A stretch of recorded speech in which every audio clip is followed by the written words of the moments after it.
Xin chào thầy và tất cả các bạn, tên là Lưu Quỳnh Như, em là học sinh lớp 11C6 trường Trung học phổ thông huyện Thị Minh Khai. Hôm nay em xin giới thiệu một số nhạc cụ trong dân tộc. Sau đây em xin giới thiệu về guitar điện. Guitar điện được dùng trong diễn tấu theo phong cách nhạc nhẹ.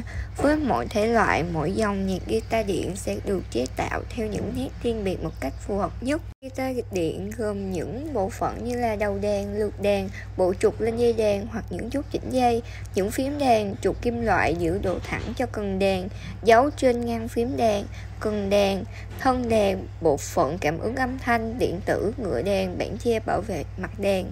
Đó là những bộ phận cơ bản của guitar điện. Sau đây em xin mời thầy và tất cả các bạn cùng lắng nghe bác Hùng đàn một khúc nhạc.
có thể thấy âm nhạc gắn liền với đời sống tinh thần.